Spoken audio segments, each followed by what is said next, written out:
Good afternoon, everyone. On behalf of Amity Institute of International Studies, I, Isha Verma, welcome you all to the pilot session of Vijay Issue 2020 on the theme Multilateralism in South Asia. I extend a very warm welcome to our distinguished chair for this session, Ambassador Vishnu Prakash, former Indian High Commissioner to Canada, alongside the presenters for the session in the following order: Dr. Ananath Ganguly, Assistant Professor, Amity Institute of Social Sciences; Dr. Bharti Chibber, Assistant Professor, Delhi University; Ms. Monica Sethuraman from Central China Normal University; and Mr. Soham Das, Director, Tilotama Foundation. I would also like to welcome all those who have joined us through Zoom and are watching us live on Facebook. Now, without any further ado, I kindly request Ambassador Vishnu Prakash to take the session forward. Thank you, sir. Thank you, Isha. That was quick. A very good afternoon, everybody. Delighted to be with four scholars. I know at least two of them, and I know that their scholarship, their interest in this subject. It is perhaps one of the multilateralism in South Asia is literally key to South Asia. A question is often asked, why has South Asia been slow in developing a sub-regional architecture? And ASEAN is often cited as an example, which too is multi-ethnic, multicultural and diverse like South Asia. Similarly, multiculturalism has not struck sufficient roots in the region. Why? From the top of my head, I think one is the size of India, because no South Asian country is as big economically, geographically as the size. So our neighbors have apprehensions. And as Dr. S.D. Muni said, they want to be close, but not too close. As he, in his words, he says, how close is not too close? That is one of the dilemmas. Then there's the compulsive hostility of Pakistan, which has been struggling with developing an identity, not India. History began on the 14th of, or life or civilization began on the 14th of August, 1947. Then India has been distracted by a number of armed conflicts that were forced upon us. It has been something which has not enabled us to achieve our full potential. We do have serious security concerns, and that is what also we react to our concern, or we safeguard our concerns, but perhaps the reactions need to be calibrated. There is also perception that Indian attitude is that of a big brother. We will hear more of that. There could be many reasons, but I am very clear that the ball is in India's court when it comes to South Asia. With size comes also a burden and obligation of carrying the neighborhood along. Dr. Manmohan Singh used to say that he sees India as a tide which will lift all the boats in South Asia. I think we need to walk the talk. We need to examine what can we do better, how to change the perceptions, how to change the narrative, how to build on synergies. So with these opening remarks, we will jump straight into the discussions, and we have four presentations. Now let me see what we are doing time-wise. We have an hour and 45 minutes now, and I had sent a note to all the panelists, and all of them were nice enough to respond and agree that they will indulge me and indulge the group by limiting their remarks to 15 minutes. That will give us time for some discussions within us, and then open up the floor to Q&A from the other participants. So with this, let me Just a second. Give me a second, please.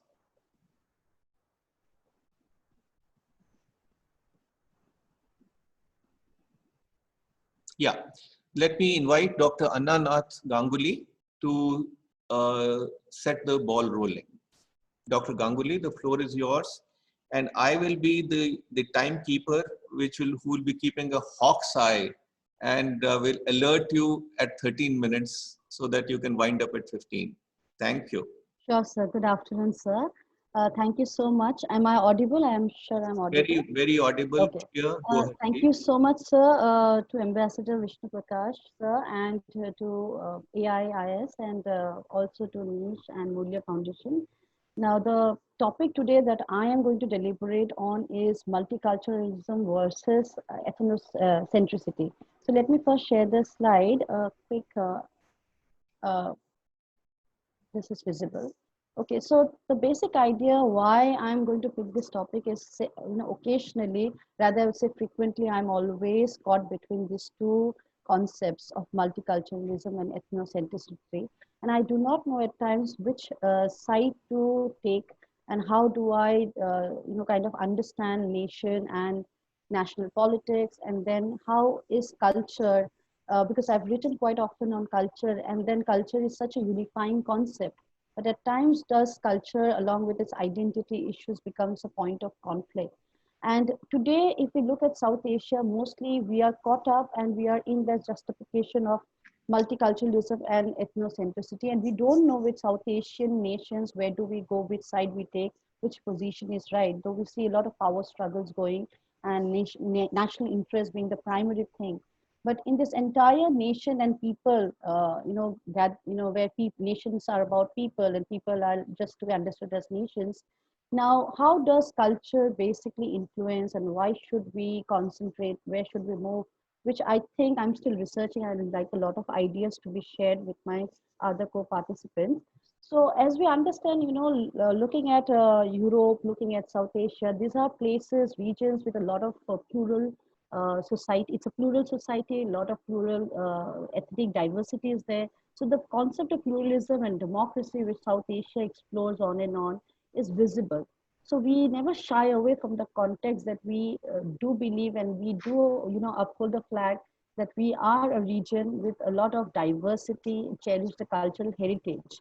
And so though we have common shared history and common shared culture, but whenever culture is seen as an identification, and whenever culture is seen as the basic principle, there are certain points of discord and certain points of resistance seen between people and different communities. So even though we talk about a lot about South Asian culture from the point of view that it has a very, very long and historical, grounds, and we have a prehistoric legacy, and we see a lot of invasions being influencing invasions of different invaders who has come into South Asia, who has influenced South Asian culture. And mostly out of all of those parameters that influence South Asian culture, we actually see caste, language, and religion are the principal referring points or the principal identity elements. But these are the points, these are the things that actually bring the community closer, but also keeps on separating and differentiating between them. So not looking at how culture does bring a very, very core point of belongingness, but what I believe that what South Asia today is moving into is a very dangerous situation. And multiculturalism, which was basically primary a goal of democratic principles, is somewhere being compromised, and we are very complacent about this entire idea. Though a lot of times, national governments would often, and even any government or any established institution will often say how multiculturalism is also destroying the stability of the country or stability of any system. But do we do away with multiculturalism, or do we only see that ethnocentricity is the way to keep the communities together? So the point of confusion and the point of pessimism that comes along with these two topics is something that has been concerning me for a lot of time. And though I do not want to define here in elaborately, but one can read the definition that how, if we see multiculturalism is like a solution, while ethnocentricity is like the problem. So even though we might be interested in confining within our groups, yet at times we cannot go on with the context of isolationism. And South Asian politics is more so becoming very ethnocentric, kind of context. And at various times, different thought leaders and have pointed out that how we are not working, or rather, there are very few works and very few action plans on ethnocentricity, how ethnic challenges and ethnic problems have never been addressed that well. There might have been a lot of action plan and framework on cultural integration, on how to have art and cultural heritage to take forward and unify South Asia. But there has been no framework till date, as I see, that actually has successfully taken how ethnic challenges and ethnic resilience and resistance has been actually worked on in order to unify the entire South Asian groups. So there's just a small thing that we always have studied in political culture and political development, that how we have seen how modernization has happened. And we understand that this big four elements in culture has been very, very prominent throughout our knowledge that we have studied as pol scientists. Belief, attitude, behavior, and values. While we always know that behavior is something that is known to others, and the basic idea is how to kind of project our behavior. Even if we have very ethnocentric aspects in our community and our daily lives, the understanding is how do we put it forward in terms of behavior.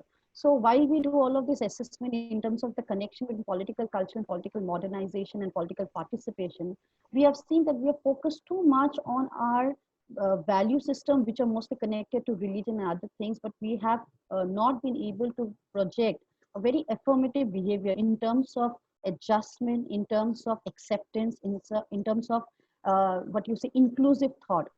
Inclusive thought is just remaining as a paperwork and not going in practice.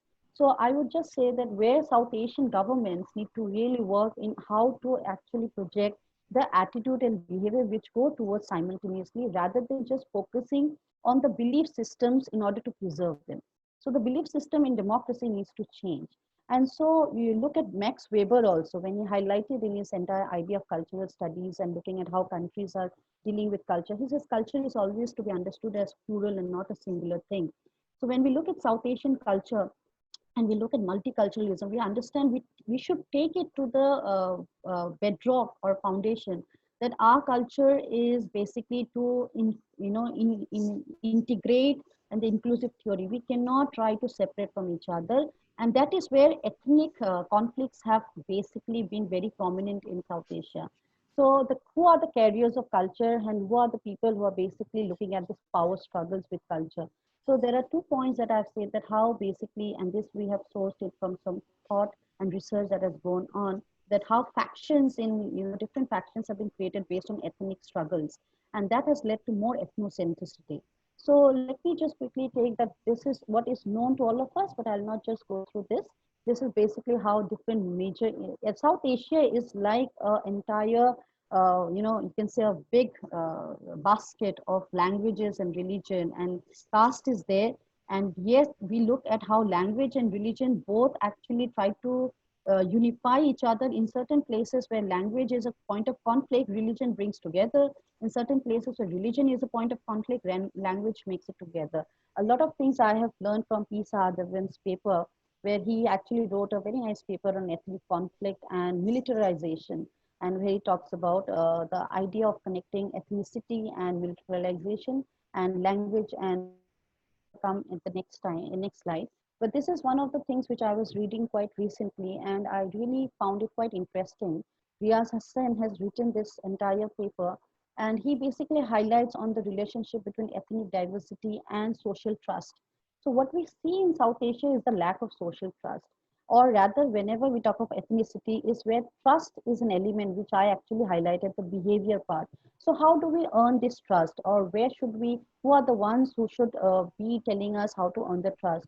What are the action plans? What are the programs? What are the different thoughts? That there are no thought leadership as of in the current state that actually helps us to rebuild our trust in South Asian countries, or rebuild our trust in different ethnic groups. And that's why one of the point is that wherever there are majority versus minority, so sometimes a lot of research he has written is where the majority is there who lack the trust on some of the minorities.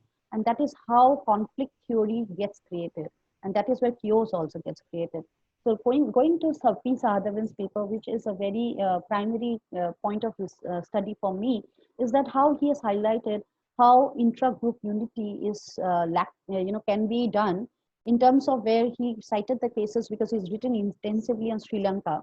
And he has written on how in Sri Lanka, where you see that religion, there are cleavages within religion, but there could be language that can be a point of unity. Same for Pakistan, that could be a different side where there are, within the religion, there are problems, but language can be unifying factors. So what we see is that what he has also highlighted is that how governments in South Asia has to deal with multiple adversaries and how government in South Asia looks at the minority weaker ethnic groups and how do they handle their crisis, how do they handle the struggles. Mostly we have seen a very centralized behavior, and this centralized behavior has also become a very deterrent reason for ethnic groups to lose their social trust on the government, lose their political trust on the government. So I think trust is a basic behavioral thing which we should revive from the community to the government. And we have seen a lot of cases which he also highlighted. Most of the cases in terms of ethnicity in South Asia has ended up in militarization, ended up between conflicts which have gone to violent cases in terms of government and the community civil group, or the violent government and the factions. So militarization is a very, very dangerous path that has gone on with any ethnic struggle. So where is that point where the government has done a micro level intervention? Where is the point where South Asian governments or South Asian action plan groups have actually taken micro level steps to address with the community from in the times of resistance and how to revive or rehabilitate them? So we see all of this missing. And yesterday I was just taking a course in terms of disaster risk management. So we see so much of going on. When I was doing the course, we have seen so much of going on in terms of climate action resistance plan and all of this way of how to equip people with adaptation mitigation. But we don't see all of this in ethnic conflict. We don't see all of this in terms of struggles between communities, in terms of language and religion. So that is why the reason is ethnocentricity has become too intense now. And there is basically this point of lack of, that's why SARC has failed. That's why many other forums are failing, because we don't lack the trust. We have not seen micro intervention. Nagaland case was only one of the good study, might have been, but it is still losing its reliability, losing the confidence. So this was again a very political and strategic move. But we would not say that Northeast is free of ethnic struggles. And Northeast India, where mostly you see a lot of ethnicity, because a lot of tribes exist there. I often see a lot of point of discord and often lack of confidence, which we see with Citizenship Amendment Bill also. So the point is that people would say SARC has failed, SARC, lack of confidence of heads of government on SARC. But I think SARC is still one of the forum which we can revive and look at in terms of what crucial role it plays in multiculturalism and in ending ethnocentricity. Though a lot of focus on SARC is only in terms of joining people, in terms of just celebrating culture, in terms of a very positive approach. But let's speak up for now and not shy away from the fact that there are problems within the region, and let's discuss them on the table. And so like our founder chairperson, founder sir has also said, in SARC, we see that we need an action forum. And that's why what I see also lacking is there's so much of thought and so much of talk, but there is less action whenever the action has to say. 2 minutes. Yes, sir. So just this last one point, when we look at some of the action plan, one of the things which started off in a very good note was South Asian Regional Dialogue. But even now, while it started in 1990s, there has been a halt and there has been a kind of standstill. But civil society groups have again started calling for the revival of South Asian Regional Forum, which it could do a lot on human rights and ethnocentricity. So my suggestion would be, some of them have not completed complete research on it, but I think there has to be, like we have political framework and economic framework, while we have Act as policy, looking at political and culture, but we don't see any regional framework in ethnic conflict and resolution. Also, we see too much of thought going on, but less action being taken. And we see an isolationist policy of communities, ethnic groups here seeping in completely. civil society bodies have been completely suppressed whenever they are coming up front on talking about ethnic groups and the violence on them. Basic democratic values, democracy in paper, but democratic values are not protected and not given chance to, succeed. Like fundamental freedoms and kind of right to speech is crushed all the time. And as I take from, again, I would refer from the talks of all of the experts who have spoken here, South Asian Action Forum has to be there, which has to exist and has to continuously be given that kind of support from the government and everyone around in the country, in the region. Thank you so much, sir. I'm sorry if I've extended the time. You have 22 seconds in your bank account, so thank Okay, you. I will extend it to the question and answer session. Thank you so much, very sir. much for. By the way, I must compliment you for a very thoughtful presentation. You have raised very valid questions, important questions. When we have an internal discussion, I would like you to give it some thought and like to comment on a scale of 10, especially in the South Asian context. What is the weightage you would accord to economic considerations, political considerations, and ethnic cultural considerations? So that is something that you may mull over. Meanwhile, you are absolutely right that rebuilding of trust is a big challenge. That culture, multi-ethnicity is divisive in a way. Now, the question that I have for you, which you may like to answer now, and you have all of 45 seconds to answer that, is where is the line dividing cultural pluralism and cultural nationalism? Do you think it is possible to draw a distinction between the two? Because as I see it, when you reach a stage or level of cultural nationalism, that is when the problems start arising. Would you agree? Definitely, sir. I think what is the problem with entire understanding in culture is there where do you draw a line that you don't let your culture reach out in the context of national, kind of ethnocentricity ideas. Like what is, as you're pointing out, cultural pluralism is a very positive understanding for democracy to be, to ensure. And any society cannot grow, like you highlighted the point of economics. We cannot grow in economics until and unless there is multiple dependencies or multilateral arrangements, or there are many ideas of economic modeling going on. In terms of politics, we see where we actually... No. Let's leave it. We'll take up that question. That is what I wanted to park with you. Okay. But my question really, which I would, if possible, you may like to comment, is that as I see it, culture basically is reflection of pride. Now, yes, pride can be positive, can be excessive. Nice. So where do you draw a line between cultural pluralism and cultural nationalism? Is as you...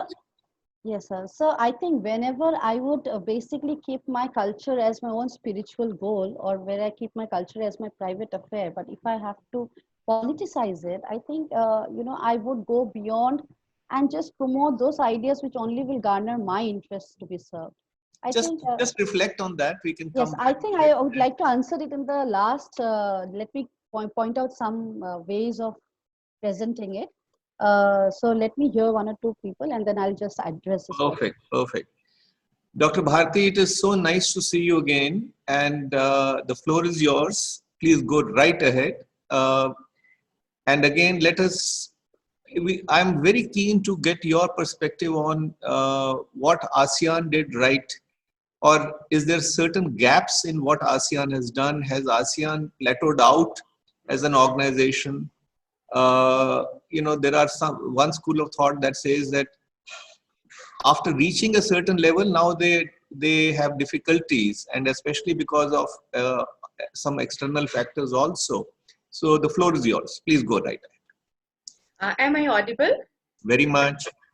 Well, thank you, Chair, Ambassador. It's absolutely a pleasure to see you again. And I also thank the organizers, AIS, NICE, and Mulia Foundation for inviting me here to share my views. And I'll be speaking on multilateralism in the Asian regional architecture, and can ASEAN be an exemplar for SARC? Well, basically, if you look at the contemporary international relations, then we see that there have been profound changes in the structure of international relations. There has been a revolution in science and technology, which has resulted in shortening of distances, greater movement of people, ideas, and information. And also, we face many problems, including transnational organized crime, terrorism, drug trafficking. So all these efforts, including environmental issues, all these efforts, they actually require a kind of a multinational effort if we want them, if we want that they should be overcome. So the dimension of external adjustment to deal with these problems is manifested in the process of multilateralism or the regionalism as such. And the present COVID-19 pandemic crisis, it has also prompted virtual diplomacy among SAARC leaders, which was initiated by the Indian Prime Minister Narendra Modi to form a kind of a joint strategy to deal with the human health and economic implications of the pandemic in the region. However, when we look at SARC in the broad perspective, then we realize that the organization has not lived up to its expectations. And when we compare it to the other organization in Asia, ASEAN, formed in 1967, we realize that not only it comprised of 10 members with dialogue and strategic partnership across the regions, but it's also considered a kind of a regional grouping to be reckoned with, and moving towards an economic, socio-cultural, and political security community. Well, ASEAN is definitely at the core of the emerging Asian regional security architecture, in spite of some shortcoming that Ambassador you pointed out, which I'll be touching upon briefly at the end of my towards the end of my presentation. So basically, the sense of this regional security is not evident in the SAARC region.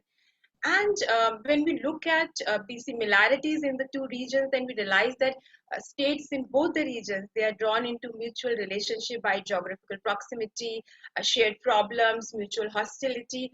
However, in spite of these similarities in the regions, ASEAN has been more successful, and SARC has not been. So there has to be some reasons for that, and what probably we can do differently, or what is the present scenario. This is something that I'll be taking up in my paper. Well, just to give a very quick background, a kind of a very quick theoretical understanding, or also a little background of the SARC and ASEAN, because that's how it reflects on the contemporary dynamics. When we talk about security, because regional organization ASEAN and SAARC that I'm talking about from the perspective of regional security. So in international relations, regions at present definitely are they going to play a very, very important role. They have been playing an important role, and in fact, when we talk about Indo-Pacific, which is kind of the hub of the present or the future architecture, so very important that we talk about the regional dynamics. But in international relations, usually either we talk about the international security or the national security. Somewhere down the line, regional security has been spoken about, but it needs to be further deliberated upon. And especially when we talk about this regional security, especially in the context of ASEAN and SAARC, then it's very critical that we talk about ASEAN or the Asian security, because again, when we compare the success of the regional organizations, we always compare it with the European Community or European Union. However, when we talk about regional organizations, then European Union is a kind of a supranational organization where we have pooling of the sovereignty and in terms of integration. However, in terms of the developing countries, whether it's ASEAN or SAARC, it has to be more in terms of the functional cooperation or kind of efficiency in cooperating in certain issue areas, whether it's economic or environmental or transnational organized crime, or even political for that matter. And as I said that both the regions, they face, or rather initially ASEAN also faced the kind of the nation building problems complicated by the fact that despite their ancient civilizations, most of these present day states, both in South Asia, um, we are the artifacts of the colonial period. So some of the states, they do still have weak state institutions, and these national identities are always subverted often by the sub-regional identities. So people of the same linguistic and religious group, they find themselves divided among several neighboring states. So this creates a kind of a peculiar security problem, with every state fearing subversion by its own neighbor, which is something unlike most of the countries in the West, which is kind of more or less homogeneous. However, if we see these things, then we realize that somewhere down the line, Southeast Asian states, they have not let their problems hinder the growth of regional cooperation.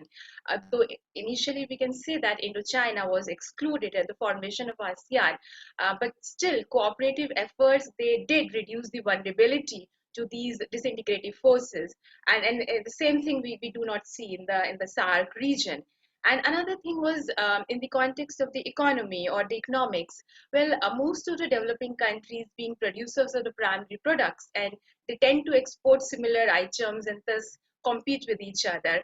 So very little intra-regional trade takes place, as their individual trade relations are more with the former colonizers or the developed countries. However, specific trade complementarities can be created, as it has been done in the case of ASEAN, though obviously they also took their own time in order to uh, reach that stage. Now, the reasons for, we go back to the formation of two organizations to realize the reasons for why ASEAN has moved ahead more in terms of regional cooperation. Well, of course, we initially, the proposal came from President Ziaur Rahman of Bangladesh, to have a regional organization in the background of the Afghanistan crisis, and also perhaps a realization that it can result in peace and stability, and also economic and social development, and also the beneficial effects of the regional cooperation in other parts of the world was also an impetus. But the countries, they took their own time in agreeing to the project, the proposal, and with their different perceptions. And finally, of course, all the 7 countries joined. The latest member now, of course, we have Afghanistan also. On the contrary, if we see formation of ASEAN in 1967 in the Bangkok, then we realized that initially, although ASEAN was formed as an economic, social, and cultural organization for these cooperation in these areas, but from the very beginning, it was clear that it has the political and the regional and the national security connotations, because it emerged after the end of hostilities between Indonesia and Malaysia. So the whole idea was to actually institutionalize this process of reconciliation between the two big partners, countries of the region.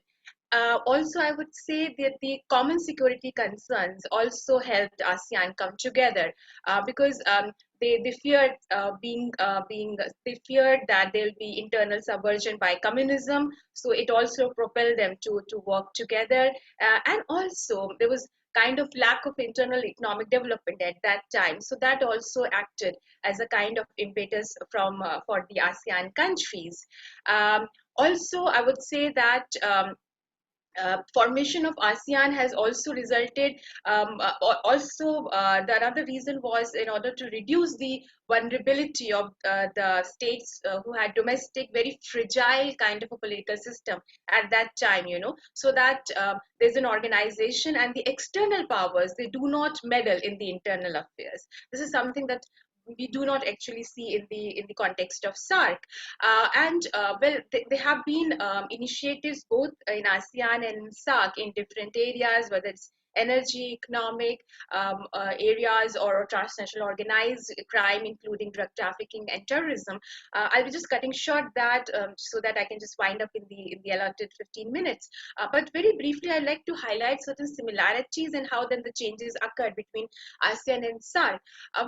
Economic front, SAARC has adopted the functional approach to cooperation. So initially, the areas which were chosen were where the least political concerns, So although economic growth and self-reliance was mentioned in the charter, cooperation in economic field was taken up much later. On the other hand, in the SAARC, in the ASEAN, as they have already decided that they have to cooperate. So economic cooperation and other matters were already mentioned in their Concord. Um, However, if we realize in the operational terms, then ASEAN also took its own time in actually coming up with the economic cooperation, whether it's in the context of ASEAN Free Trade Area or ASEAN Preferential Trading Arrangement. And initially, they faced a similar kind of problem that we also did when we moved towards South Asian Preferential Trading Arrangement or the Free Trade Area, that the products which were extant, either they were not traded at all or they were traded very little in terms of the countries. So we could not get the results, the beneficial results of these trade, trying to have the free trade area or preferential trading arrangement before the free trade area. However, ASEAN countries, they did create they were able to create complementarities in spite of the fact that initially, as I suggested, except Thailand, others were actually colonized and they had better relations with their colonizers, And another important factor which I would like to highlight, moving beyond, in 1997, there was East Asian financial crisis, and it was kind of a domino effect, affected one country and then the whole of the Southeast Asian countries were affected. So it made ASEAN countries realize that their economy is interdependent, and from then onwards we saw that they have further deepened their economic cooperation in terms of creating many more initiatives. And this again, I would say that's something that we do not actually see in the context of SAARC. And similarly, we have another interesting aspect which I'll touch upon in the context of SAARC towards the end of my paper, is that ASEAN countries, they have also had this incremental kind of an approach, informal agreements, nothing binding, kind of a consensus approach, which is called ASEAN Way, dialogue and mechanisms and all. And they have also developed something called growth triangles. That means not all these ASEAN countries have to cooperate. Even a couple of countries want to cooperate, then they can develop these growth triangles, which is something which is very interesting in terms of ASEAN. Similarly, in the context of, I just mentioned about SAPTA, in the context of SAARC, which is not successful. Similarly, we have agreements in the context of drug trafficking, context of terrorism. However, again, if the countries of the SAARC, they do not have a basic understanding of what exactly is terrorism, with one country actually sponsoring terrorism in the other country, then obviously the agreements cannot fructify. In fact, the poppy cultivation was actually encouraged in order to ensure that there is narco-terrorism and the terrorism can be funded in India by the neighboring country. So when we have such countries, such situations, then obviously we cannot expect the implementation of certain agreements that agreements were signed in the SAARC. So this is something which is very unlike in the ASEAN countries. They do not try to subvert each other's rather than collaborate. Sure, sir. I'll wind up in 2 minutes. Sure, sir. And similarly, we have the political arena also, the nuclear weapons, with again divergent views, what India thinks about its no first use or no further testing policy, and what Pakistan wants to kind of balance India's traditional superiority also. So with all these things that I would come, and my conclusion would be one, that regional security or cooperation helps in regional security. They share a basic conceptual relationship, but the process of regional cooperation, it does enhance the regional security, but there has to be a resolution of the regional security problematic, which happened in the case of ASEAN, but which is not there in the case of SAARC. This is something. Also, position, India's preponderant position in South Asia. That's another thing which kind of results in some kind of security perceptions, and with the smaller countries trying to invite the external powers in the region, whereas India takes the whole region to be kind of a single strategic area. That's another reason for the difference in the arena of the cooperation. However, the final thing I would conclude that that does not mean that SAARC doesn't have the capacity to cooperate, or South Asia does not have the required requisites features to cooperate. Um, as I think Professor Vishnu Prakash also mentioned towards in his lecture, that a couple of things. One is, I'll just highlight two things, two important things. You have 15 seconds to wind up. I'm Fine, sorry. sir. I'll do that, sir. I'll do. One is, of course, the unilateral initiatives from India, which India has been taking certain arenas, but perhaps can take more. And second is the sub-regional cooperation, as we have seen in the BBIN and then the BIMSTAC and other things, where India is moving beyond SAARC. So these can be the future of the region. I'll stop with that, sir. Thank you. Sorry to be Not at all, sir. rushing you, but I must compliment you for a very comprehensive presentation. I know that you have put in more than or close to 2 decades on this very important subject, and I agree with some of your observations that both in ASEAN region and to a lesser extent or to the same extent in SAARC region, the state institutions still need to be strengthened. The point about a subnational identity is a very good point, because that is a complicating factor in perhaps all the countries in ASEAN and South Asia.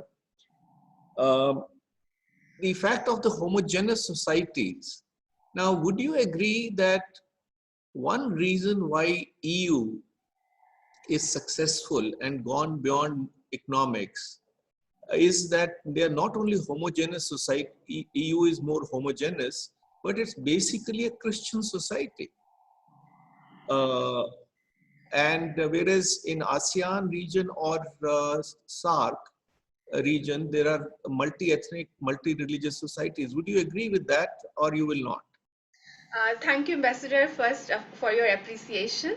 And yes, Ambassador, I think I would completely agree with that. That is one of the very critical factors for the success of the European Union.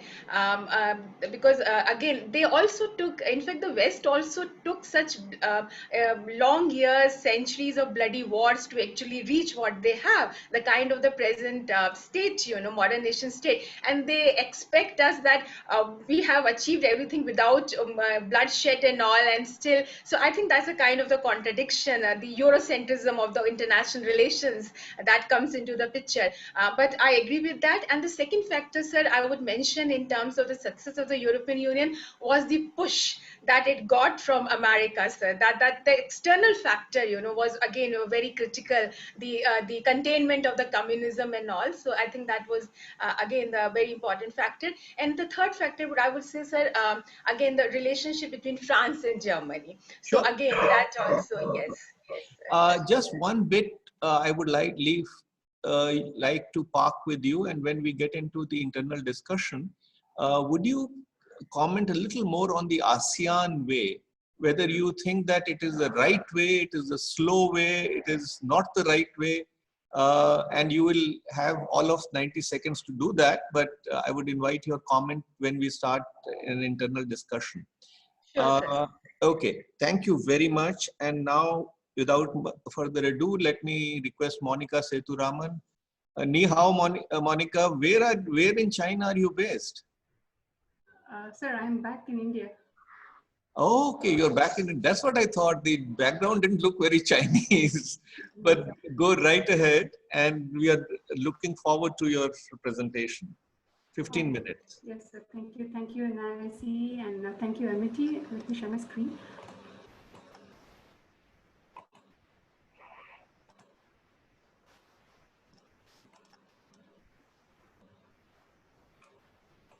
Is my screen visible, sir?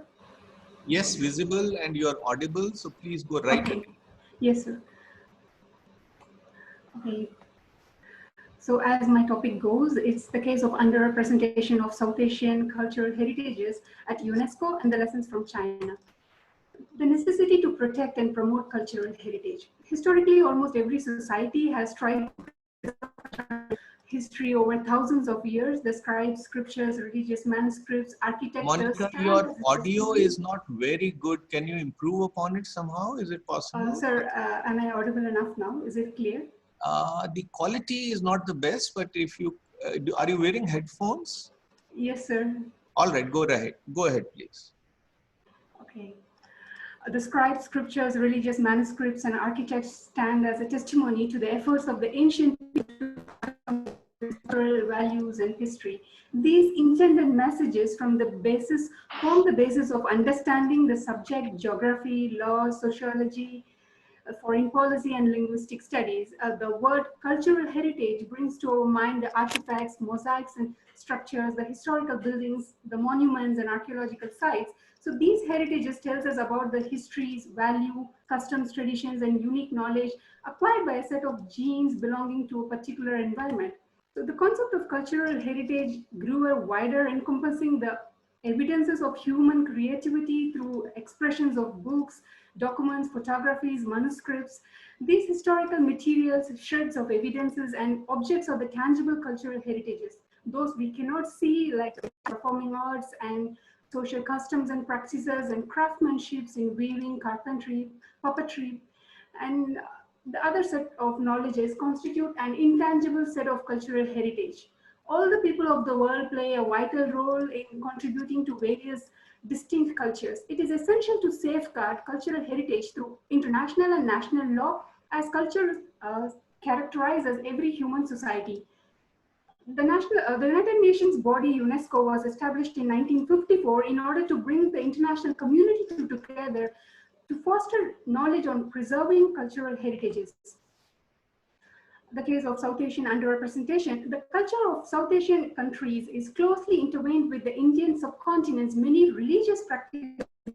It is also home to three major religions, world religions, and South Asia's total number of UNESCO accredited sites stand at 89 out of 816 cultural sites on the World Heritage List. That is 18% of the sites in totality, representing 1/5 of the world population. It reflects an uneven distribution when compared to relatively to the rest of the world. Nearly 2.5 million human existence in South Asia went unrecorded, as the earliest evidence of tools from Potwar Plateau in Pakistan dates back to 2 million years. The earliest heritage monument on the World Heritage List is Mohenjo-daro, which dates back to middle of 3rd millennium BC. The sporadic and underrepresentation of South Asia together at UNESCO calls for an urgent need to explore and search for pieces of evidence of human occupation in the subcontinent. The tangible and intangible cultural heritages of South Asia is essential in understanding the people and their history. Lack of not just the representation in cultural heritages list, the lack of South Asian institutions and centers of higher education at the UNESCO category 1 and 2 designated list is also a major concern. Why are these important? Is because they are essential for developing countries in capacity building, advanced. While India has only one center under the category 2, China has 8 institutions of higher education in natural sciences, engineering, earth sciences working within the auspices of UNESCO. These centers seek to provide solution to regional and international problems like and assistance in identification of problems such as the water crisis and the famine, poverty, training and youth and education and educating and providing grants. So this is the overall percentage share of heritage sites from South Asia. India stands at 30 and China with 37. Sri Lanka and Pakistan respectively contribute 6 cultural heritage sites to the list. Nepal, Afghanistan and Bangladesh stand at 2. The lessons from China. What can we learn from China? We always hear what we can learn from the coal and steel cooperation between ASEAN. So what can we learn from our neighbor, the big neighbor? China spends huge money than no other country in the world in promotion of culture by instituting many museums, memorials, renovation of temples, and so on. So the emphasis on preserving tangible and intangible cultural heritages through state patronage to artisans and artists are very evident. The state media like CCTV even broadcast programs such as the National Treasure to bring out more awareness among the Chinese people about the glorious past. And the Chinese state constantly provides and promotes domestic tourism through promotion of cultural heritage monument, UNESCO, especially UNESCO accredited sites, tourism towards this particular monuments and sites. And China's tourism to the country's total employment, and it contributes more than 10% to the country's GDP, surpassing automobile and banking industries. What has China done so far is restoration of lost treasures, reparation and retrieval of cultural relics at a massive scale. China has established 525 Confucius Institutes, 4,000 Chinese cultural events showcasing acrobats ranging from many Beijing opera, calligraphy. China has retrieved over 150,000 cultural relics since the formation of People's Republic of China. As part of the 70th anniversary in 2019, the National Museum of China, in collaboration with the Ministry of Culture and Tourism, organized a month-long exhibition titled China's Achievement in Cultural 600 valuable cultural relics and artifacts, which also includes the 2,000-year-old bronzeware retrieved from Japan. Under President Xi and his BRI ambitions, we can see witness a confidence among the Chinese. China has instituted Silk Road Serial World Heritage Nomination Coordinating Committee, which meets, they had 6 meetings so far. They examine, study, and they prepare transnational series World Heritage Nomination List, and UNESCO accreditation of the Silk Road, the Roots Network of Chang'an, Tiansha Corridor, designated 33 newly heritage sites. This is in 2017. Experts from 12 country members of the Silk Road Coordinating Committee, even though India is not part of BRI, on this cultural forum, India is actively a member and even has submitted a list to the Silk Road, the Roots Network of Chang'an-Tiana Corridor. The Silk Road Serial World Heritage Nomination Committee also reviews the progress of the Silk Road World Heritage Nomination, and also the following projects, which are the South Asia Silk Road, the Silk Road's Dayar, Sir Darya Heritage Corridor, Maritime Silk Road, and Mosam Maritime Routes and Cultural Landscape. I will come to Project Mosam later. Development of ISOMOS Silk Road thematic study covering East Asian and Western Asia. Lessons of cultural cooperation and preservation of heritage sites from the from the series of projects that China has undertaken. Here is a glimpse of the Chinese Silk Road Corridor and the marking of the major monuments and heritage sites Silk Road Corridor. In 2017, the United Nations, it's not just the 2017, even as far as 1950 is concerned, China has released a series of stamps in collaboration with the ASEAN countries. In 2017, they released a stamp series under UNPA titled Along the Silk Roads. What are the recommendations for India? For India to realize its dream of peace and tranquility in the region, which Manmohan Singh usually used to allude to, and for preserving and sustaining Indic cultural influence across Asia, it must assume leadership role in instituting centers of cultural learning, building up regional archaeological centers, and identifying the unrecorded human history of the subcontinent, which could also lead to tapping the tourism potential and soft power potential, and widen the scope and modalities of Project Mosam, identify the heritage sites with the member states of Indian Ocean Rim Organization and SAARC, institute a UNESCO nomination committee constituting of Indian Ocean Rim Organization and SAARC members, and submit a collective bid to enter UNESCO World Heritage List and widen our representation. On conserving intangible and cultural heritages, there is much emphasis on yoga, which is dwarfing the state attention and patronage towards the other art forms. So India should take up Indian government should take up a role. Yeah, we do know that in Indian embassies, in various countries are doing cultural activities. But as a South Asian, taking a leadership as a South Asian representative or as a collective South Asian entity, this is missing. And thank you, sir.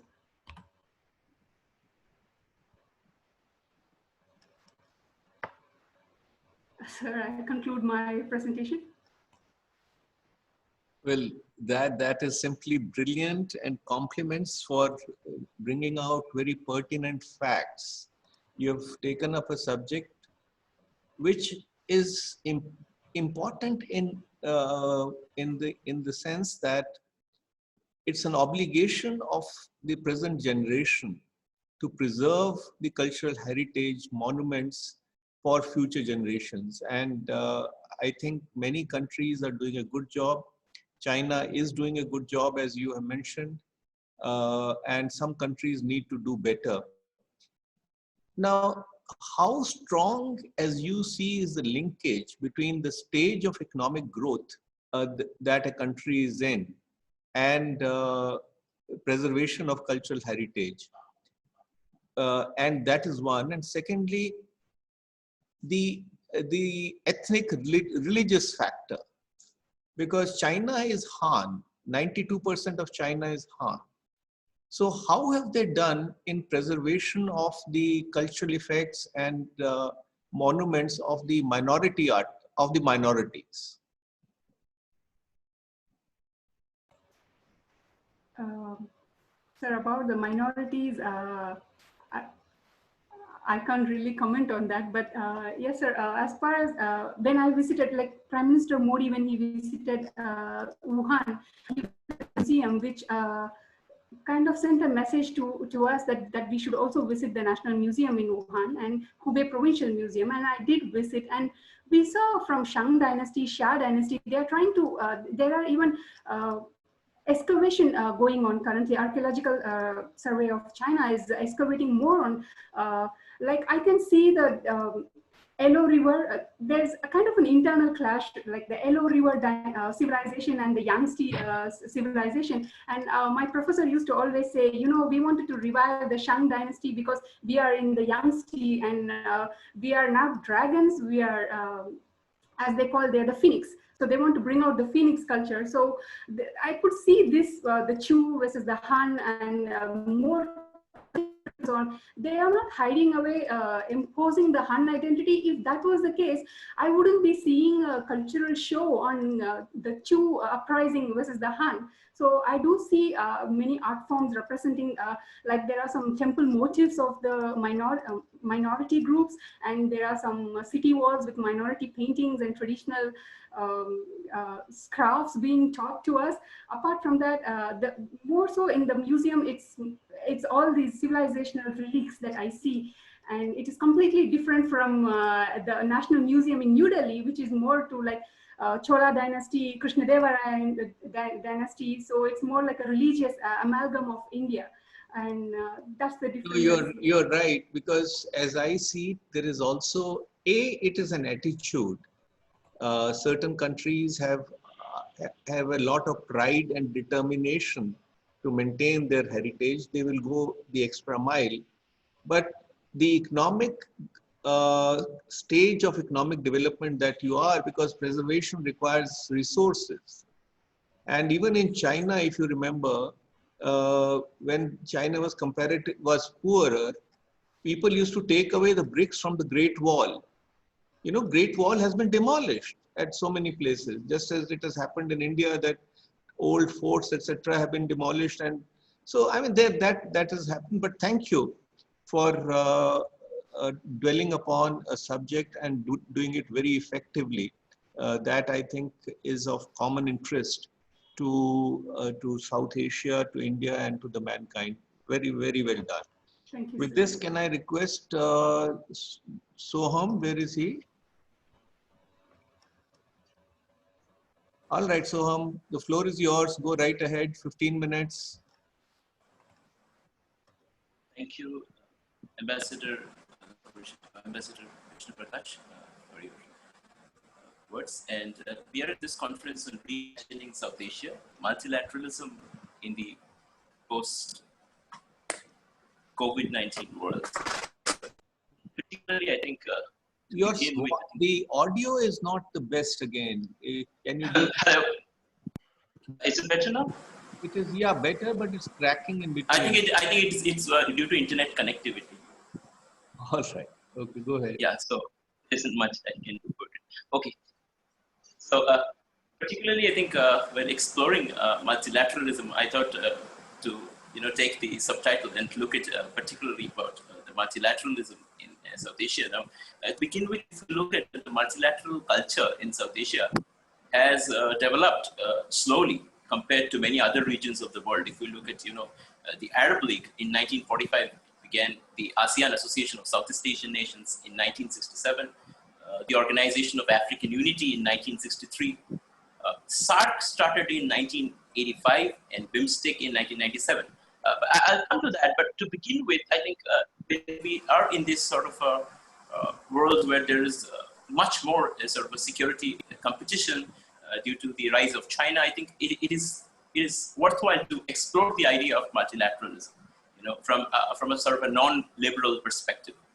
So multilateralism, as we know, is essentially a liberal idea whereby an optimistic hope that nations can cooperate and work together without suspicion is propagated. And I think it's very important. I mean, there is this assumption that even when there is a security conflict going on, even when there is cross-border terrorism, state-sponsored terrorism, even under those circumstances, I mean, talks should continue. And I think we need to sort of contextualize this further, because you see, it's different for India and Pakistan to talk in a forum like the United Nations, where it's not directly about South Asia, or in a forum like in like Shanghai Cooperation Organization, where also it's a much broader area. But to have an organization like SARC in an organization of SARC, which is particularly based in South Asia, to talk there, I mean, it's almost equal to talking on a bilateral forum, because the talks are happening either in Kathmandu or in Islamabad. In fact, in 2016, when the summit that was actually cancelled, all the countries in fact backed out, majority of them, except I think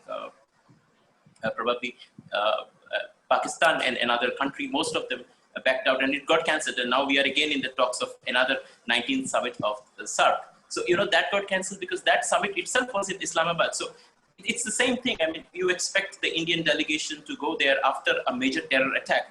I mean, that sort of assumption, I think we need to come out of that, because the present circumstances within a liberal world order is actually severely challenged, and there is heightened security competition and suspicions among the nations. I think this whole idea needs to be re-evaluated, because nations may start again looking at relative gains, along with absolute gains while joining such multilateral forums, because relative powers is becoming crucial in security competition. If you look at how we have the competition in Asia with China there and other parties, and so it is important that we sort of re-explore the idea of multilateral forums. And even if you talk of the European Union, the UK exiting the EU, sort of every country is, it's the history is there, and the cooperation is there, but it is also the countries are looking at their self-interest in this in a great way.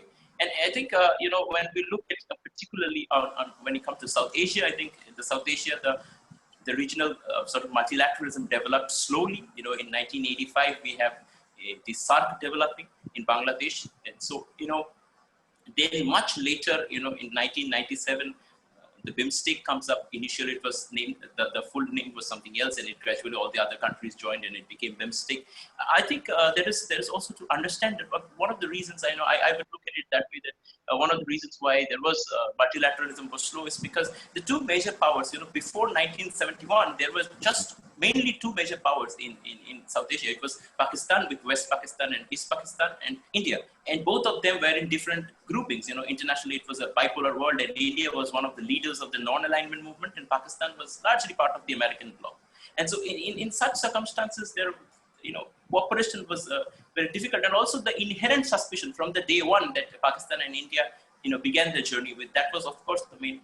But after the formation of Bangladesh, and the turbulent decade, I feel that the 1970s was, multiple assassinations of leaders, change of regimes, etc. There was this realization that maybe, we should go ahead and have sort of a regional forum. So I think that began from the 1985, and the journey of SARC began. Now there is this, of course, this comparison behind with SARC and, of course, with ASEAN, and I think if one was to compare the performance of SAARC and BIMSTEC in recent years, this will well illustrate this point that the better performance of BIMSTEC can be out to the fact that the absence of Pakistan from the organization prevents any impasse with India. But also with that, I think that another factor is BIMSTEC is very sector driven. There's a specific sectors which are given out, and the cooperation is based on those sectors rather than a holistic political approach. So BIMSTEC is limited. You go there to discuss a certain specific agenda. For instance, you go there to discuss travel. You go there to discuss tourism. You don't go for a holistic general discussion. And I think that sort of keeps the agenda focused, rather than and prevents bilateral sort of animosities coming into the discussion. But again, the absence of countries like Maldives, Afghanistan from BIMSTEC pushes the need to try and sort of rejuvenate SAARC. Now, another important question while understanding South Asia would be the security concerns of the small states of South Asia. And this has been said by other speakers also in this conference before me. I think the smaller nations of South Asia like Nepal, Sri Lanka, Maldives, Bangladesh, etc. have great security concerns since they cohabit in close proximity with three nuclear powers, India, China, and Pakistan. And there are major disputes between India and Pakistan, and India and China. And, this can get escalated and the region can be brought to the brink of a devastating war. So, of course, the smaller states are looking for stability in the region, which will be beneficial to that development.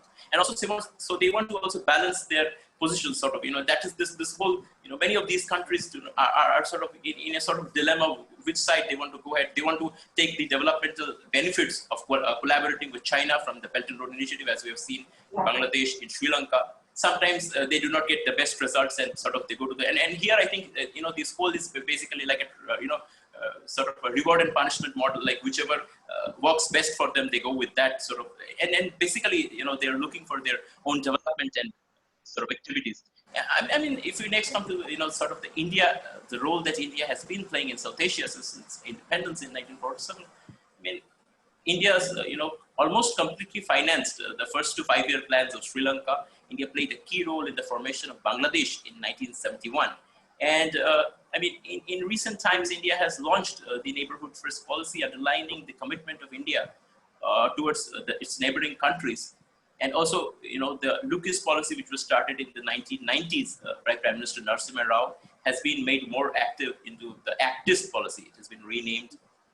So, these things we are doing, and we are playing an active role in multilateral forums like SAARC and BIMSTEC over the years. And we are also part of, other forums like the Bangladesh, China, India, Myanmar, the BCIM Economic Corridor, and the Bangladesh, Bhutan, India, Nepal, BBIN initiative in South Asia. And one interesting point is that many of the cases, these smaller forums, for instance, I remember one instance when, sort of a particular, I think a motor vehicle agreement could not be passed by, in SAARC because of Pakistan blockaging it. And by that, I think it is more like a Security Council scenario, where Pakistan often blocks Indian proposal, and India also sometimes has to block Pakistan's proposal. So SAARC by that way has impasses. And such a motor vehicle agreement was then carried forward to the BBIN, and BBIN has implemented that, sort of motor vehicle passage agreement. So, these forums, these smaller forums are also useful, but holistically to take the entire region together is a key challenge, I feel. I mean, even during the pandemic period, other speakers were saying, of course, the Prime Minister Modi convened a special meeting of the SAARC countries, and also a SAARC developmental fund was created.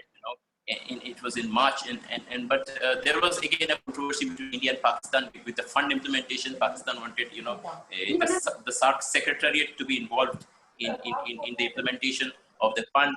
But India has sent in, some medical supplies. And one second, please. Yeah. Can I request all participants to please put their audio on the silent mode, please? There is some background disturbance. My request to all participants to mute their mics. Thank you. Go ahead, please. Go ahead, Soham. Thank you. Okay.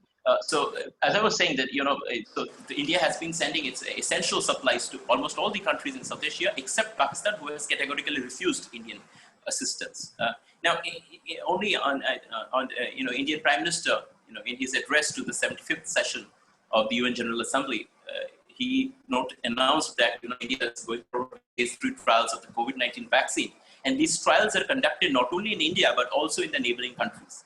He also declared in his address that India believes in security and growth for all in the region. That was the key line: security and growth for all in the region. He also significantly stated that Indian friendly policy towards one country is not a gesture of animosity towards another. He also said that Indian developmental partnerships are not intended to make the partner country dependent, and India has no hesitation to share its developmental experiences. So I think, broadly speaking, I think India is, because you see, we have to see two factors. As India looks at building, sort of a greater influence in the region through the neighborhood policy, first policy, and other things, an effective and functional multilateral forum can be the ideal platform to balance the concerns of the smaller nations in South Asia with the aspirations of India. I mean, it will also, it would be a better forum for India to, sort of coordinate its aid initiatives to South Asian countries and execute its neighborhood first policy better.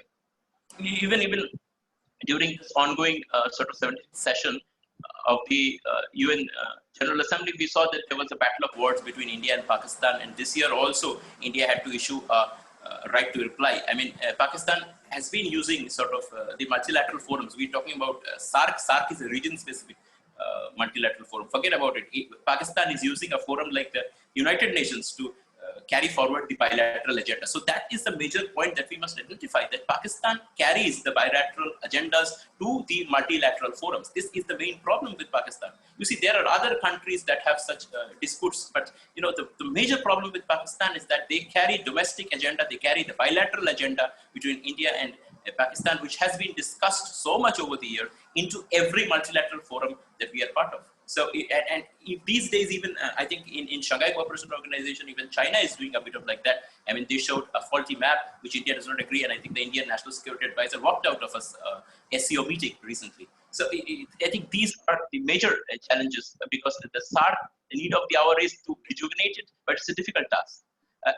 You see, it's not that SAARC is not doing anything. The work is going, but the effectivity is the question. The effectiveness is the question. The foreign ministers of SAARC countries, only 4 days back on 24th September, held an informal virtual meeting in which, the Indian External Affairs Minister, Dr. S. Jaishankar, was there. And, India categorically called for collective action against the scourge of terrorism. Yeah, thank you. The meeting was, of course, in that meeting of the foreign ministers, India, with the assistance of Maldives, blocked Pakistan's bid to host the 19th summit of the SAARC. I mean, it was put on hold, the proposal that was, sort of pushed by Pakistan to hold the 19th summit of the SAARC in Pakistan. So, this, broadly speaking, I think then there is a good opportunity at this point for multilateral collaboration, for greater prosperity of the region. It is important to identify specifically how we can sort of, bring in the collective areas of concerns of the parties in South Asia and reach greater heights. And of course, to eliminate the factors of suspicions, and ensure that everybody gains from the process, and it's a win-win situation and not loss for some. Thank you. Well, compliments, Soham. You have raised some very interesting points. And also, I like your sweep from SAARC to Indian Ocean to UN Security Council to ASEAN. You painted a very wide canvas. And thank you. I also like the Security Council comparison. And thank you for bringing India and Pakistan into the Security Council in the bargain. So, but that's an interesting thing. There's a statement, something like what you see in the Security Council. Now,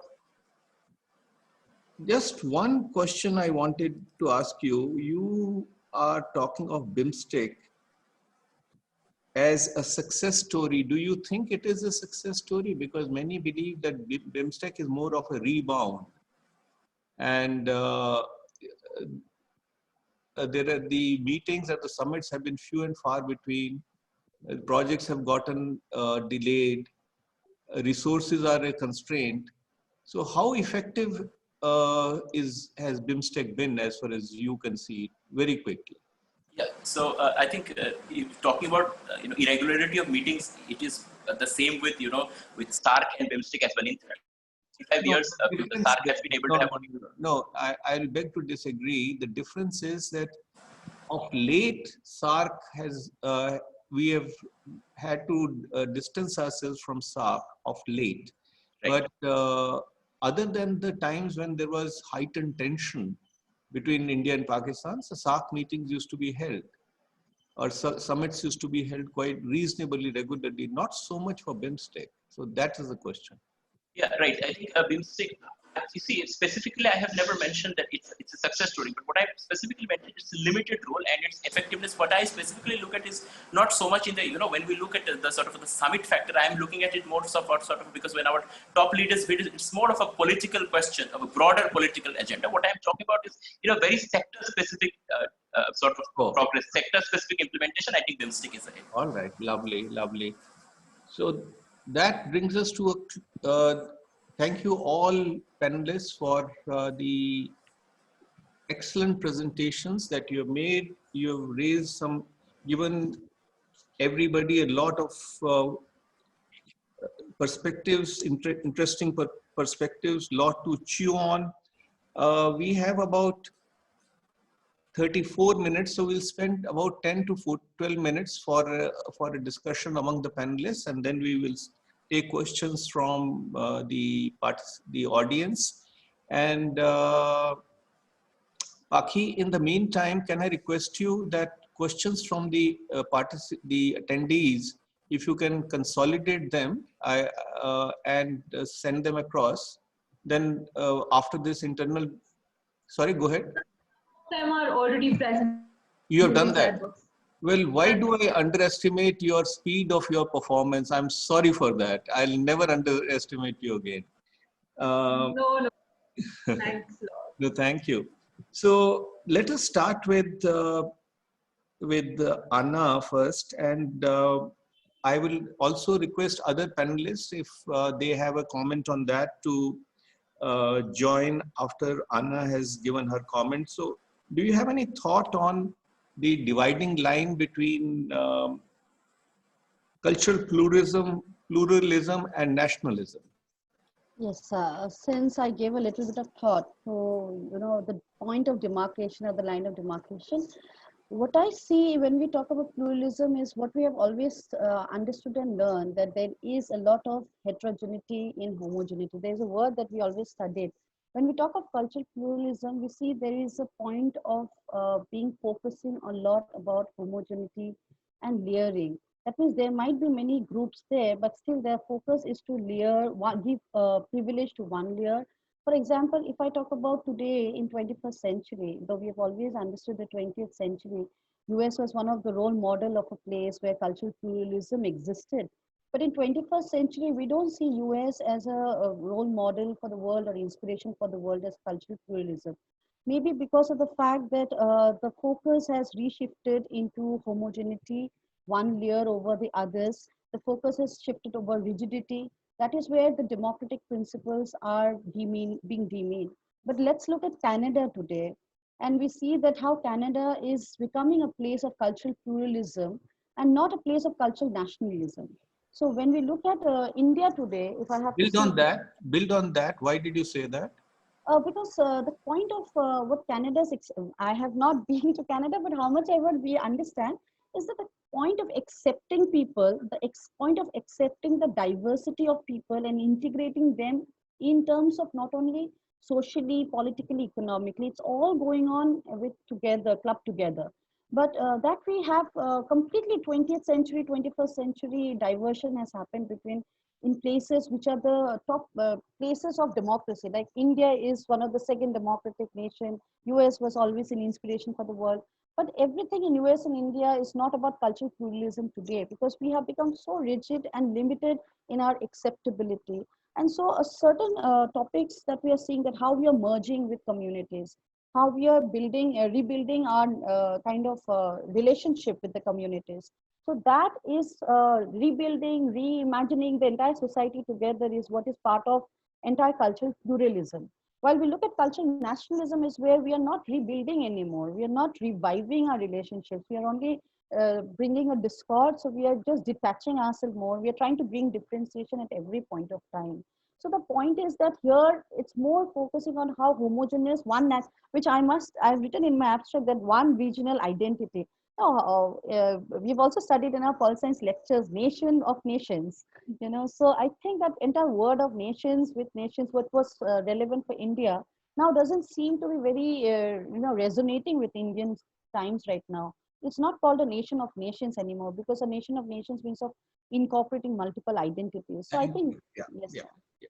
Any other panelists, a comment on this aspect, please? I'll invite the three other panelists if they have a comment. Well, your silence says it all. Another way this is a very good perspective that you've given, and I agree with you that Canada is one of the most, I have served in 9 countries and traveled to about 120. And Canada is perhaps the most colorblind country I've seen. Nothing is perfect, but Canada is indeed most colorblind and very accepting of different cultures. And that is what I meant by cultural pluralism, that if you start believing that your culture is superior than the others, that is where nationalism comes in. But so long as you believe that there is like like uh, pluralistic societies, that okay, I mean, this is what is my culture, but I respect yours, and that is the cultural pluralism. And your comments about the rigidity that is seeping in is very well taken. Let me then move to Dr. Bharti Chibbar. Would you like to comment on the ASEAN way? Yeah, sure, Ambassador. Well, Ambassador, as I said during my presentation, that basically ASEAN was formed to institutionalize the whole process of reconciliation between or the end of the Indonesia's confrontation with Malaysia. So this whole idea of ASEAN way is kind of a informal, incremental approach, kind of a codification of the norms of consensus, of dialogue, which is kind of non-coercive. I would say it's nothing new.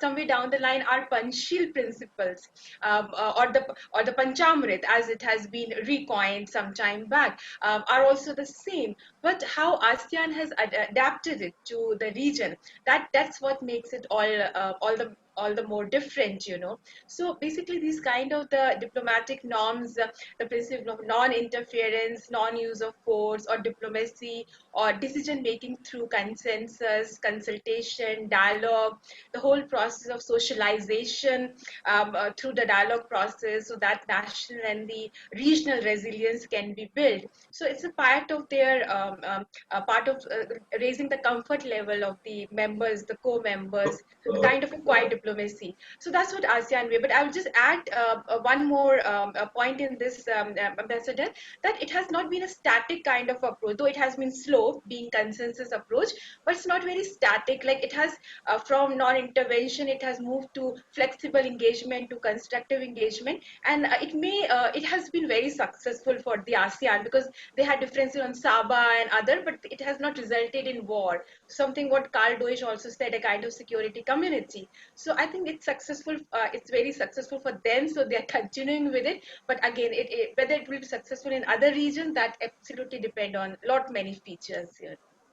No, compliments. I completely agree with you, given that these are also multi-ethnic and multicultural societies. For them to find a modus vivendi and to develop a comfort level becomes very important. So it is comparatively slow, but they have been building up. Thank you very much. Appreciate that.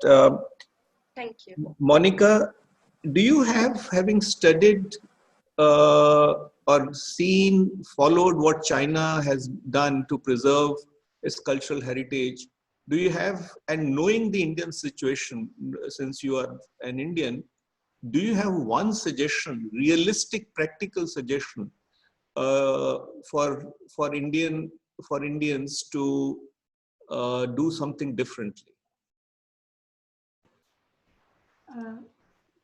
Sir, can I take this question over here? Rafi Shaikh has posed a question, how UNESCO is being biased in selection of heritage sites. And is it by country's political influence and Sure, go ahead, please. So, sir, I just wanted to answer to this that you earlier mentioned, you alluded to the economic might of a state playing a major role in selection and even archaeological excavation activities. I would like to say invariably a nation's strategic interest is achieved through cultural cooperation. So China has identified it and they're pushing it through the Silk Road's revival strategy. And not undertaking any big like under Project Mosam, although it is an economic and cultural project, not much has been achieved. And coming to your question as to what can India do really, ambassadors and big persons like you matters a lot than novice like me who are just observing as it evolves. So if you could tell us what can be done, what India can do differently. Well, this is called deflecting the question. As a spokesperson, I used to do that, but you're not allowed to do that. The question cannot be answered with a question, my dear, but let us leave it there and we'll come back. You asked me what is my suggestion, right? That's what you did?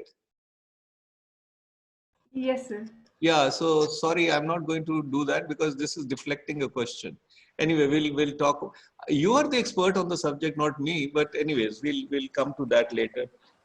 Before we open up the question to the floor, Soham, you mentioned about neighborhood first also, and India's looky/acties policy.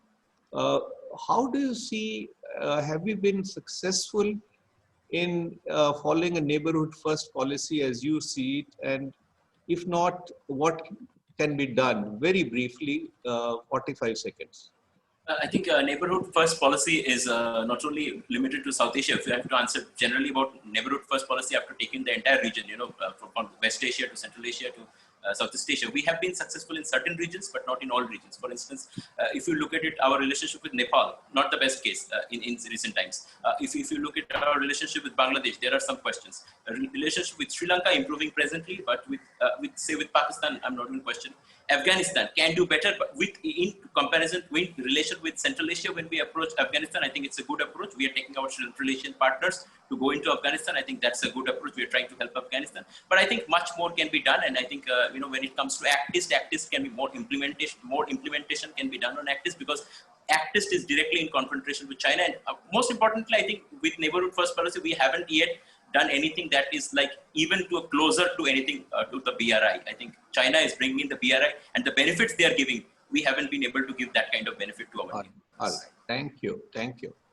Okay, we have a bunch of very good questions. So let us take up these questions first, and then there is a question. We'll do it in the same order.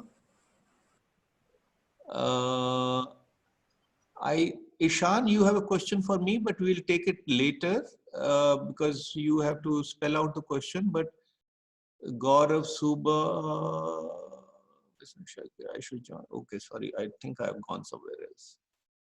Put forward questions in the chat. So the questions for this session begin from Sahil Jain. What can be the new measures for enhancing trust between SAARC nations? Bless you. Dr. Chibber, the ball is in your court. Go ahead, please. What can we do to enhance trust among SAARC nations? Well, I think a couple of things. One, of course, since I compared ASEAN and SAARC, so taking from ASEAN, something that they did was initially when ASEAN was started, since the members had different perceptions, they kind of made the civil society through a lot of initiatives. They made the civil society or the people in general understand what are the benefits of ASEAN. So I think that is very, very critical. SAARC, the benefits of a regional, the benefits of the regional cooperation, one, and also about each other's similarities or differences. That is something that can be built upon. The second is the building of an identity. That's again what we have seen in the case of ASEAN, building of a common identity, which is something I think we lack in South Asia. That is very, very unfortunate, because it actually helped ASEAN, building that common identity in terms of dealing with the external powers, in spite of their differences of perception, whether it's with China or the other countries, the common identity. I think that is something we're lacking. So I think what we can do in addition to, of course, making people understand from beyond or moving beyond the historical legacy or our past, is probably one, civil society, more interactions in terms of civil society. It can be in terms of NGOs or think tanks, which already is happening, but much more educationist, or even students, more exchange of students and all. I think that is something that can be done in terms of building trust. And finally, the confidence building measures. I think initially we had some in the SARC, but since we're going beyond SARC, and the question is not necessarily building trust among all this on the SARC front, it can be bilateral also, it can be multilateral between 2 or 3 countries also, 3 or 4 countries. So I think that probably more confidence building measures, I think that is something that can be done. Any of my fellow panelists, any comment? Anna? Yes, sir. I would like to just point out, Professor Bharti has already pointed out a lot of pointers that we all know how to actually get the trust back. But it's a very difficult mission and a very critical one. But the point is what there's been a question also, the new measures. That is what the question was. I think the trust building measures, what we are looking at is mostly the trust between not the nations and the leaders.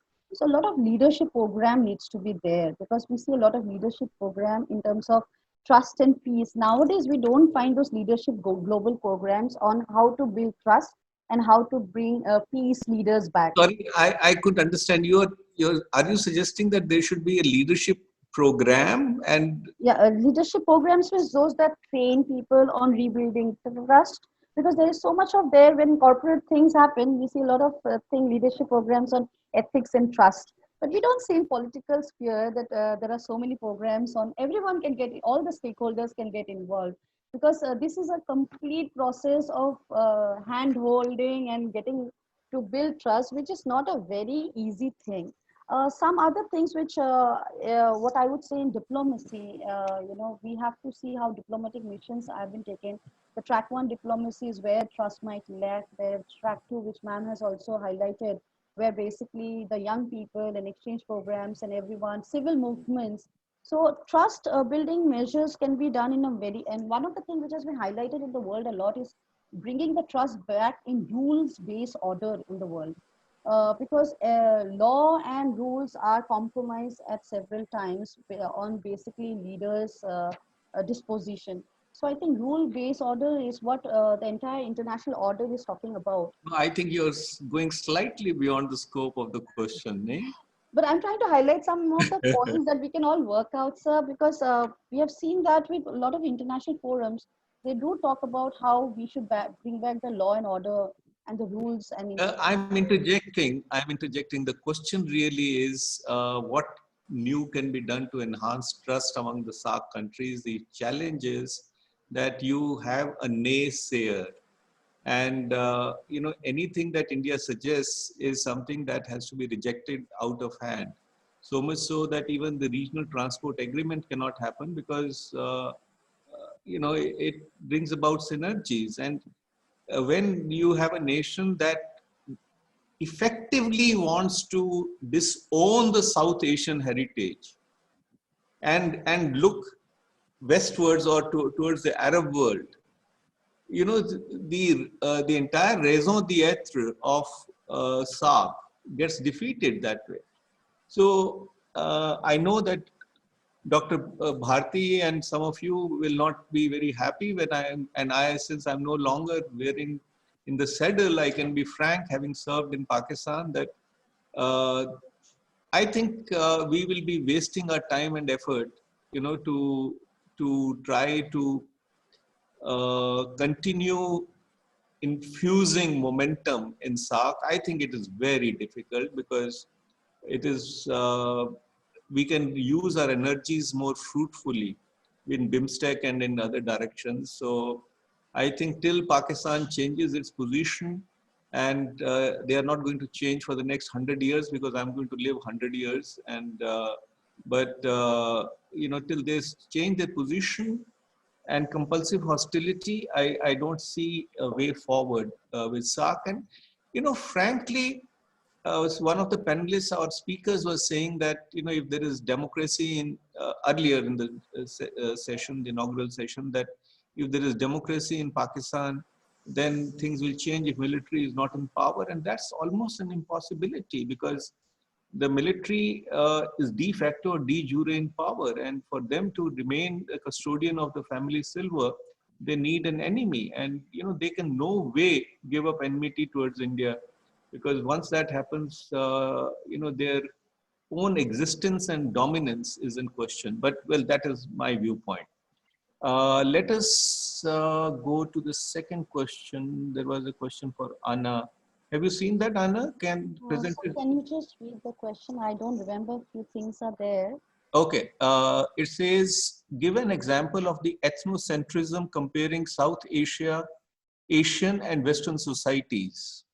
So I had already mentioned, let's take in South Asia, mostly we have seen ethnocentrism in India, in Sri Sorry, Lanka. well, there is another question from also for you. How does ethnocentrism tie into the underrepresentation of South Asia in UNESCO? Let me take the first one. In terms of South Asian, we had already discussed the South Asian region has seen a lot of ethnocentric conflict, ethnic battles. Let's take Sri Lanka for that matter. In terms of Western societies as well, we have seen in European context, in America also, we have seen so many ethnic battles. It is all about one group, coming, conflicting with another. So I think there are so many comparative studies between both South Asia and Western societies.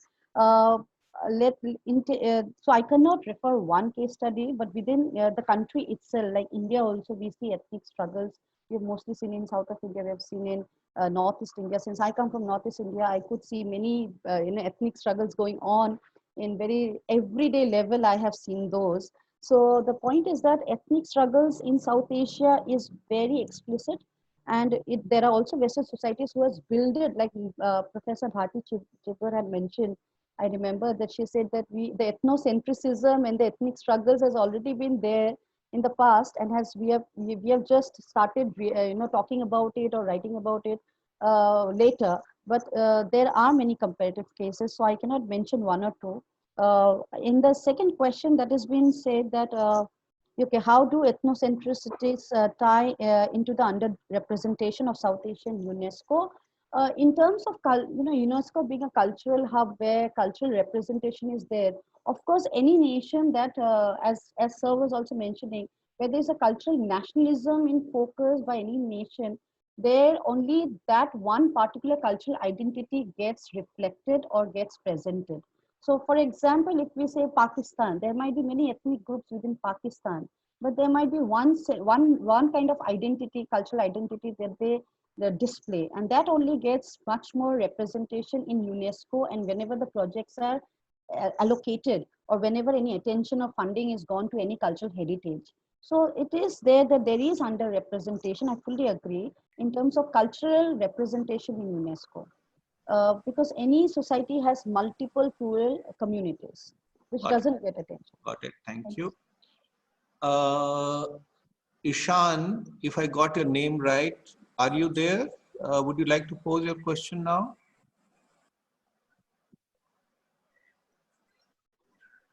So I don't think that he's in the meeting right now, but I'll ask him if he's available. He's one of my classmates. Not to worry.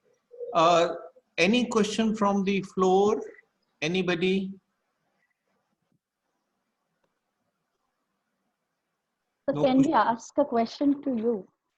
Well, I'm going to charge you for that, but certainly. No, it's just for our learning. Sure. Please go right ahead. It's a very easy question that since we're... Yeah, thank you for asking me the easy questions, because difficult questions I'll pass on to you. But the entire panel is about multilateralism in South Asia. So what hope do we have out of it? Like we have seen the entire regional framework doesn't work here. SARC is a failed organization, and then the other organization are not generally SARC specific. So what hope do we have of multilateralism in South Asia? I think that multilateralism in South Asia, at least in the foreseeable future, will be on the back burner. Bilateralism is the way ahead, as far as I can see that. At best, trilateralism. For example, Nepal, Bhutan, and India can collaborate on certain projects. Nepal, Bangladesh, and India can do projects, or developmental projects, which are where the finances come from India and the World Bank, etc. So that is, or India joins hands with a developed country like Japan, to take up some projects. So those are the kind of possibilities that are there. But there are more important focus at the moment, or effort has to be to consolidate our bilateral relations. And there, I think we have to take the lead. We have to, for example, open up our markets. I don't see any reason why we should not have free trade agreements with, and allowing almost 100% imports, duty-free imports from, even if it's not reciprocal, from our neighboring countries. We are such a large economy, such a large country. And so, it is for us to take the lead to build those synergies and create a stake in Indian market, India's developmental process, India's growth amongst our neighbors. So, and obviously I'm not including a certain neighbor there. I'm talking of the other neighbors. So that is the way forward. And also we have to recognize that other powers, especially China, is there to stay. There is no way we can keep, if I have my way, I would not want China to be around, but you cannot have that.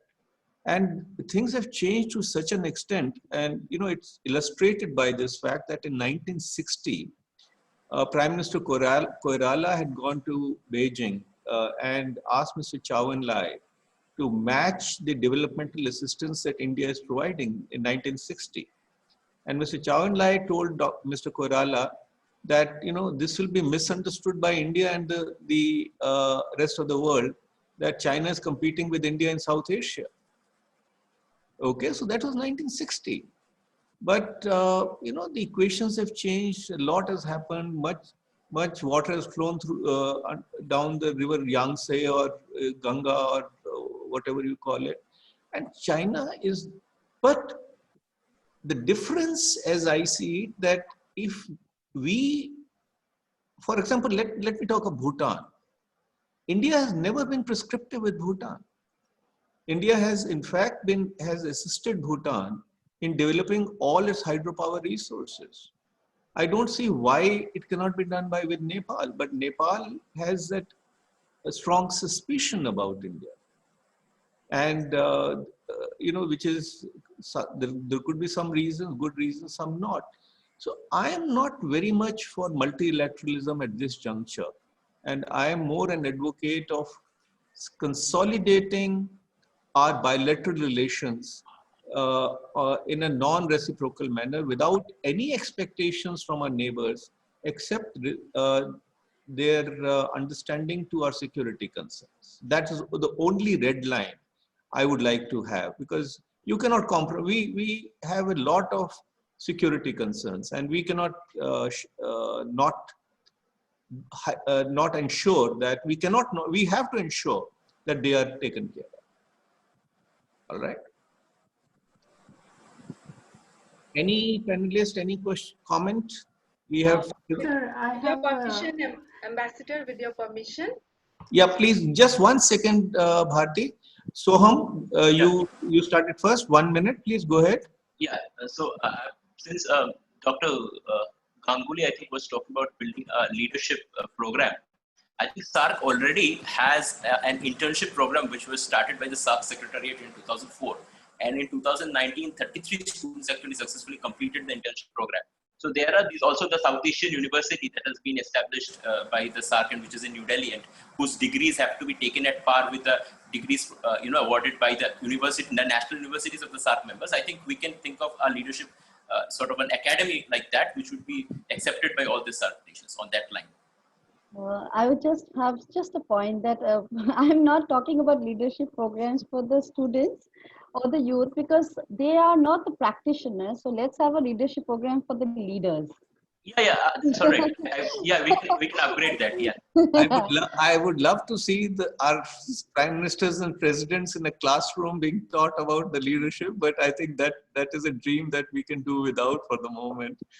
On a lighter note, yes, Bharti, go ahead, please. Well, Ambassador, of course, I could not have agreed with you more that we are moving beyond Pakistan-centric approach that we had, and it's absolutely critical that we have been doing that in terms of developing our relations, whether in Indo-Pacific with Japan, Australia, America, or whether in West Asia with UAE and Israel. So that's absolutely very critical, and that's why I suggested that probably sub-regional cooperation or a cooperation, as you also suggested, between 2 or 3 countries, bilateral or at the maximum 3 countries, the way out. And relate that to a question which is there, sir, in the chat box, that in the current situation when India and China is on the verge of trade war, how can we move from bilateral conflict to regional cooperation within the SAARC nations to make this region an economic power bloc? We have to understand, as Ambassador, you also mentioned that in the present scenario, even yesterday, sir, we have seen in the yesterday informal meetings how Pakistan has raised the issue, the bilateral issue, which we all feel that it's a non-issue, because Pakistan has to return the Pakistan occupied territory to us, So I mean, with that, we cannot cooperate within SAARC, So it's very, very clear from that point of view.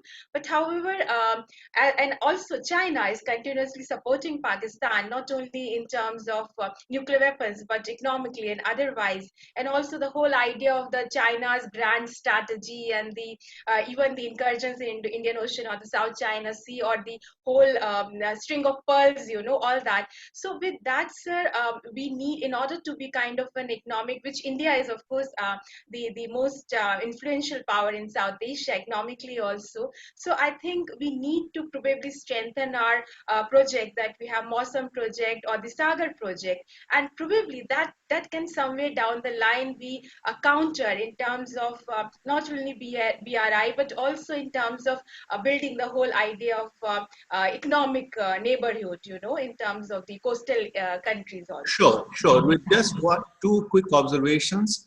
One, we should not try to match dollar for dollar with China. They have deeper pockets. We have to recognize that. And 2, we have to improve our record of implementation. So when we take up a project, we need to ensure that it's implemented in a timely fashion. So, well, thank you very much. We are dot on time, and I would like to thank all of you most sincerely for being exceptionally cooperative. First of all, panelists, give yourself a very big hand. Thank you. You are the best. Paki, over to you. Actually, sir, I'm sorry, but sorry, Isha, sorry. I'm so eager to hand over the baton to Paki, because she normally takes charge, that I did it instinctively. The floor is yours, Isha. Please go right ahead. Not an issue, sir. Thank you so much. So I would like to repeat again. Thank you, Ambassador Vishnu Prakash. Everyone enjoyed the chat box. Thank you so much. Thank you. God bless you all. Take care.